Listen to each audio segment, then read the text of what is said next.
birthday, March 6, 79. Nag-birthday pa na. 37 years old. So, panganak ko sa Sulong Davao del Sur. Pero ang hometown sa Dipolo. Silingan ni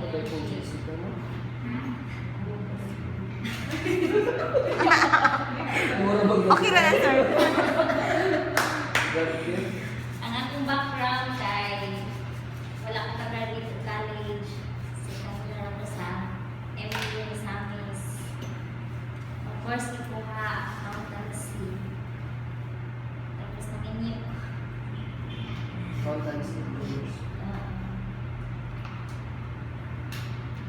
Tapos karon na ako sa Yakot. As Yakot lady. Pangalaya sa carbon.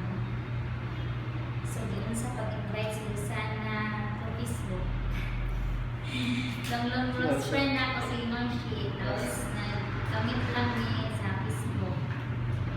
Tapos, ako siya ka na interesado na magpa-explain ako sa Lusana.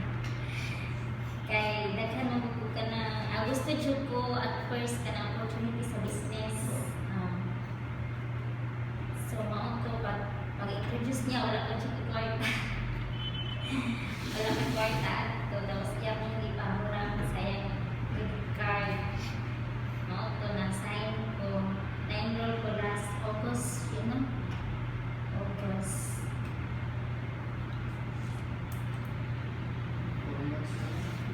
Anong gibuhat si Sana?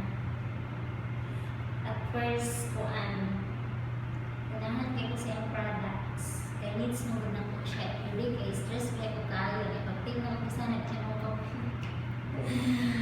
Pangita naman mo sa essentials. Pero kulang ang dosage. Kaya 1 per a day. So dapat ay 4 times a day siya. Tuntag, duha, gabi, duha. I-try na ako na siya.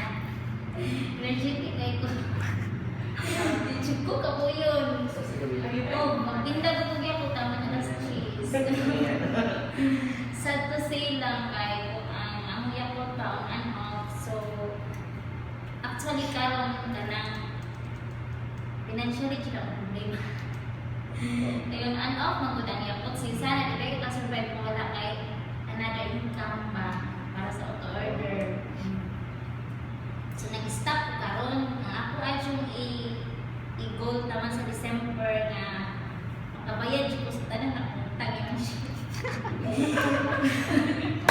Okay, daghan ko product niya nakuha. Papanako na ulit danan.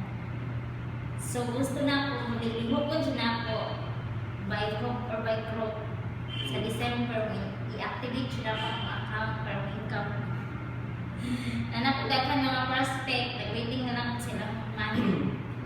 So, pero nag-baligya ka mo sana. Nag-share niya ako ko. So, ang akong long-term na vision kay gusto kong sa pag-stage. Yes! Naghan kay tao, share ko sa kagaling story. Okay. Wala ko na wala ko na opportunity nga makapausap ito sa online. Si sana lang yun. Isa unsa ng mga trabaho, compare na ko sa manong 20 years na siya sa trabaho. Pero hangtod ka, gusto ko niya. So, sana na siya na nakamakit. Ako na siyang i-goal. I-goal siya na ko na siya. Thank you!